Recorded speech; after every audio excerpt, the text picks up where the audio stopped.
ಮಾಲೂರು ತಾಲೂಕಿನ ರಾಜಕೀಯ ವಿದ್ಯಮಾನಗಳೇನಿವೆ ಬಹುಶಃ ಇದು ವಿಶೇಷವಾದಂಥ ರಾಜಕೀಯ ವಿದ್ಯಮಾನ. ಅಂತ ಹೇಳಿದ್ರೆ ಸ್ವಾತಂತ್ರ್ಯ ಬಂದಾಗಿನಿಂದ ಸಹ ಇಂಥ ವಾತಾವರಣ ತಾಲೂಕಿನಲ್ಲಿ ಇದುವರೆಗೂ ಇರಲಿಲ್ಲ. ಈ ವಾತಾವರಣ ವಿಶೇಷವಾದಂಥ ವಾತಾವರಣ ಸೃಷ್ಟಿಯಾಗಿದೆ. ಇದಕ್ಕೆ ಬಹುಶಃ ರಾಜಕೀಯ ವಾತಾವರಣ ಕಾರಣ ಅಂತ ನಾನಂತೂ ತಿಳ್ಕೊಂಡಿದ್ದೀನಿ.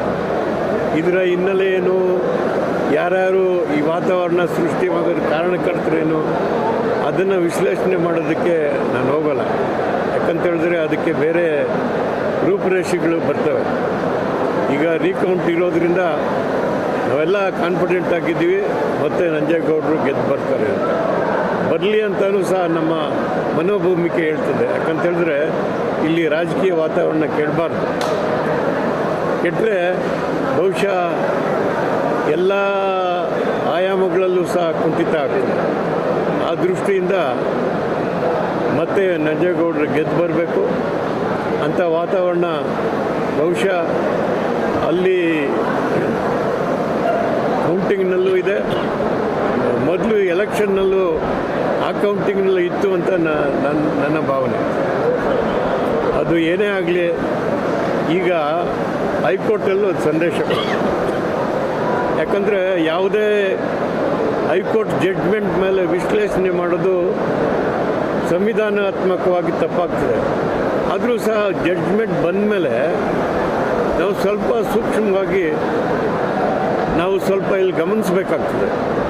ಯಾವಾಗ ಅಸಿಂಧು ಮಾಡಿದ್ರೆ ರೀಕೌಂಟ್ ಕೊಡುವಂಥ ಚಾನ್ಸಸ್ ಇಲ್ಲ. ಯಾಕಂತೇಳಿದ್ರೆ ಅಸಿಂಧು ರೀಕೌಂಟು ಎರಡು ಜಡ್ಜ್ಮೆಂಟಲ್ಲಿ ತಾರತಮ್ಯ ಇದೆ. ಇದನ್ನು ಹೇಳ್ಬಾರ್ದು, ಆದರೂ ಸಹ ಹೇಳ್ಬೇಕಾಗ್ತದೆ ಇಲ್ಲಿ. ಯಾಕಂತೇಳಿದ್ರೆ ಜುಡಿಷಿಯರಿನೂ ಇವತ್ತು ದಾರಿ ತಪ್ಪುವಂಥ ಒಂದು ಹಾದಿ ಈ ರಾಷ್ಟ್ರದಲ್ಲಿ ನಡೀತಾ ಇದೆ. ಇದಾಗಬಾರ್ದಿತ್ತು. ಅಸಿಂಧು ಕೊಟ್ಟ ಮೇಲೆ ರಿಎಲೆಕ್ಷನ್ ಕೊಡಬೇಕಾಗಿತ್ತು. ಈಗ ಸುಪ್ರೀಂ ಕೋರ್ಟ್ನವ್ರು ಕರೆಕ್ಟಾಗಿ ಮಾಡಿದ್ದಾರೆ. ಏನು, ಅಸಿಂಧು ತೆಗೆದಾಕಿದೆ, ರೀಕೌಂಟ್ ಕೊಟ್ಟಿದ್ದಾರೆ. ಆದ್ದರಿಂದ ಕೆಳಗಿನ ಕೋರ್ಟ್ ಮಾಡಿರೋದು ಆರ್ಡ್ರಸ್ಸು ಸರಿಯಿಲ್ಲ ಅಂತ ಸುಪ್ರೀಂ ಕೋರ್ಟೇ ಮಂದಟ್ಟು ಮಾಡಿಕೊಂಡಿದ್ದಾರೆ. ಆ ಒಂದು ದೃಷ್ಟಿಯಲ್ಲೇ ನಾನು ವಿಶ್ಲೇಷಣೆ ಮಾಡಿದ್ದು. ಈ ಸಂದರ್ಭ, ರಾಜಕೀಯವಾದಂಥ ಸಂದರ್ಭ ಏನಿದೆ, ಇದು ಬಹುಶಃ ಮಾಲೂರು ತಾಲೂಕಿಗೆ ಸರಿಯಾದಂಥ ಒಂದು ರಾಜಕೀಯ ವಾತಾವರಣ ಅಲ್ಲ. ಈ ತಾಲೂಕು ಇದಕ್ಕೆ ಸೃಷ್ಟಿ ಮೂಡಿಸೋದಕ್ಕೆ ನಾವೇ ಕಾರಣಕರ್ತರು. ಯಾಕೆ ಕ್ಷೇತ್ರಗಳು ಮಾಡ್ತಾರೆ? 224 ಕ್ಷೇತ್ರ ಯಾಕೆ ಮಾಡ್ತಾರೆ? ಆ ಪ್ರತಿನಿಧಿ ಆ ಕ್ಷೇತ್ರದಿಂದ ಇರಬೇಕು. ಯಾರೋ ಪ್ರತಿನಿಧಿಗಳೆಲ್ಲ ತಂದು ನಾವು ಮಾಲೂರು ತಾಲೂಕನ್ನ ಮಾರಿಬಿಟ್ಟಿದ್ದೀವಿ, ಈಗಾಗಲೇ ಮಾರಿಬಿಟ್ಟಿದ್ದೀವಿ. ಆದರೆ ಈಗ ಏನು ನಾವು ಇದನ್ನು ಅಡ ಇಟ್ಟಿದ್ದೀವಿ, ದಯವಿಟ್ಟು ಪರ್ಮನೆಂಟಾಗಿ ಮಾರುವಂಥ ಸೇಲ್ ಮಾಡಬಾರ್ದು. ಸೇಲ್ ಮಾಡಿದ್ರೆ ಇಲ್ಲಿ ಯಾರೋ ವ್ಯಕ್ತಿತ್ವ ಹೋಗ್ತದೆ, ಸರಿಯಾದಂಥ ಒಂದು ನೈಜವಾದಂಥ ನಾಯಕತ್ವ ಮುಂದೆ ಬರಲ್ಲ. ಯಾರಂದರೆ ಯಾರೂ ಶಾಶ್ವತ ಅಲ್ಲ. ಎಷ್ಟೋ ಜನ MLAಗಳಾಗಿದ್ದಾರೆ, ಎಲ್ಲರೂ ಯಾರೂ ಇಲ್ಲ. ಆದರೆ ನಮ್ಮ ಇಂದಿನ ಪೀಳಿಗೆ ಸರಿಯಾದಂಥ ಒಂದು ವಾತಾವರಣದಲ್ಲಿ ನಿರ್ಮಾಣ ಆಗಬೇಕಾಗ್ತದೆ. ಆ ದೃಷ್ಟಿಯಿಂದ ಹೋರಾಟ ಮಾಡೋದಕ್ಕೆ ನಾವೆಲ್ಲ ಒಗ್ಗಟ್ಟಾಗಿದ್ದೀವಿ.